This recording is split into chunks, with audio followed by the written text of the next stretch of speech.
Here's everything Xbox needs to change about Game Pass. What's up guys, welcome to another edition of Xbox Ready. So there's been a lot of drama over the past few months. A lot of it is centered around the Activision Blizzard deal. Specifically, everyone is afraid of Microsoft and Xbox owning Call of Duty. PlayStation has come out with a couple of zingers, they've been stirring the pot, and Microsoft has been firing back. And even at one point, PlayStation said there's no way that we can build a competitor to Game Pass, at least not in the foreseeable future. So what's the big deal with Game Pass? Obviously, if you are watching this channel, you know what Xbox Game Pass is. Last time we heard, Game Pass was hovering at around 25 million subscribers. That was around the beginning of this year, January 2022. Let's take a look at what Xbox has done since then to boost those numbers, and I'll throw in some stuff that I think they need to add to Game Pass or else. So let's start with this past month, September 2022. Okay, we got Grounded, the full release of Grounded, coming on September 27th. What else does Xbox have up its sleeve, especially since we have this huge content gap now that Starfield has been delayed? So I thought they added some pretty important titles to Game Pass in the month of September. Now, y'all are gonna laugh at me for this one, but first off, I gotta talk about Disney Dreamlight Valley. My wife has been absolutely obsessed with this game since it was added to Game Pass. I was just talking to my buddy Jimmy, he was saying that his fiance has been absolutely addicted to that game as well. If you are not aware, Disney Dreamlight Valley is pretty much like Animal Crossing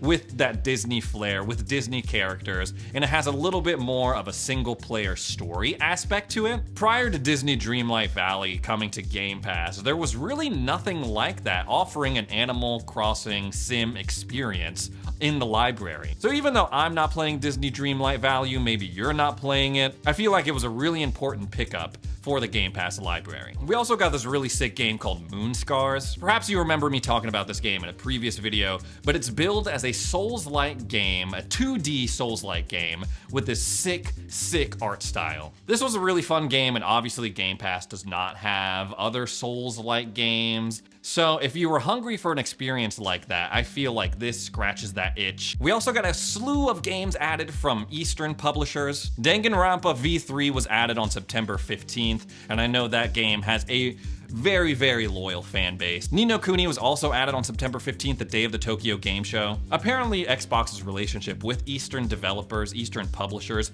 is improving, so maybe we'll continue to see that bear fruit in the Game Pass library over the coming months. We got perhaps one of the most important Game Pass additions of the year. I'm talking about Deathloop finally making its way over to not only Xbox consoles, but to Xbox Game Pass. This was a game that was put out by Bethesda's Arcane Studios, which Microsoft owns, but we have not been able to play it over the past year because Sony locked it up in this weird timed exclusivity deal. That ended on September 14th and was promptly added on September 20th with the Golden Loop update. Different media outlets have been reporting that it performs better on the Series X than it does on the PS5, and its Metacritic rating is higher this generation than when it came out on the PlayStation 5. Again, I feel like this is a very important addition because people have been waiting on this game. It's just felt wrong to have a Microsoft Xbox exclusive only playable on another console, and it completes that Bethesda Arcane collection that they have going on Xbox Game Pass. A game that I feel like is flying under the radar when it comes to Game Pass this month is Valheim, which is added on September 29th. This is a survival game that is based off of Norse mythology. You are a Viking, you could play by yourself, or with up to 10 other people in this procedurally generated Viking world. I feel like with God of War Ragnarok on the horizon, people are gonna be very interested in Norse mythology, Norse games, and I feel like Valheim can scratch that itch for a lot of people. And although we got some pretty big additions in the month of September, we also lost some really good games as well. The Artful Escape is one of them. That was like an experience for me. The music, the visuals, loved every minute of it. It was very short, very simple, straightforward. They also got rid of A Plague Tale Innocence. Now, I think this is an L straight up because next month, in the month of October, which we're gonna talk about in a little bit, they're adding the sequel to that game, A Plague Tale Requiem. I don't understand why they would take it off so soon before the sequel is added to the service. I feel like having them both on there for people to play back to back would have been really cool. They've done that with other games, like the first Subnautica and Subnautica Below Zero were on Game Pass at the same time. I feel like that was a really cool option. If people wanted to play the first game, then they could jump into the second game. I don't know why they couldn't do that with A Plague Tale. Speaking of Subnautica Below Zero, we also lost that game in the month of September. Now, that was a a really solid addition to Game Pass. If you hadn't played it, I highly recommend it. It's a survival game that takes entirely, well, sort of. It takes place mostly underwater on this mostly water planet. And it's also very cold, so you're fighting the cold, you're fighting like the scary ocean. There are just a lot of jump scare moments in that game that I really appreciated. And I also don't understand why Game Pass couldn't work out a deal to somehow bring Cyberpunk 2077 to Xbox Game Pass. Now, when the Cyberpunk anime Edgerunners was launched on Netflix, it caused this huge surge in players for Cyberpunk 2077. It's currently at like 1 million players per day. I feel like that could have been a great opportunity for Microsoft, Xbox to say, hey, you like the Cyberpunk anime? If you subscribe to Game Pass, you can play it as part of your subscription. I feel like a lot of people would have been down for that. It would have given a huge boost to subscriber numbers, even if it was just temporary. Maybe it wouldn't have been in the best interest of CD Projekt Red, because obviously they want sales, they don't want subscriptions. But it becomes more questionable when you look over at PlayStation Plus Premium and see that Cyberpunk 2077 is available as part of that subscription. That seems a little weird to me. And like I said, it could have been a huge opportunity for Microsoft to capitalize on the success of the show. Overall, I would give the month of September like a B, B+. No, a B. I changed my mind. I'm sticking with B. Now let's talk about the month of October and what you have to look forward to well into 2023. Now, Scorn, if you haven't seen the trailer for it, it's just like weird, disturbing. It's supposed to be a terrifying first-person experience. The developer has said that it's mysterious, deliciously dark, and oozing with atmosphere. The perfect time to add a game like this to Game Pass is in the month of October. And of course, perhaps the crown jewel of Game Pass in October is gonna be Persona 5 Royal. Now, previous to this, the Persona series has been exclusive to PlayStation consoles. And now, not only are we getting Persona 5 on Xbox, we're getting it on Game Pass, and we're getting the best version of it. If you type in how long to beat Persona 5 into Google, it says about 103 hours. So if you're planning on just picking up a Game Pass subscription just for Persona 5 Royal, you're probably gonna be holding on to that subscription for at least a couple of months. Looking past October, we have a little bit of an idea of what to expect from Game Pass. On November 4th, you have Humankind coming to Game Pass. That is a strategy game that basically takes you through the evolution of human history. You play through that. You can rewrite history in your own way. You also have Pentiment coming in November. Now, Pentiment is probably a game that is not going to be everyone's cup of tea, but some people have come out and said already that Pentiment is art. It's an experience like no other. It's being produced by Obsidian, and I generally like the other stuff that they put out. Having their name attached to it is enough for me to want to give it a try.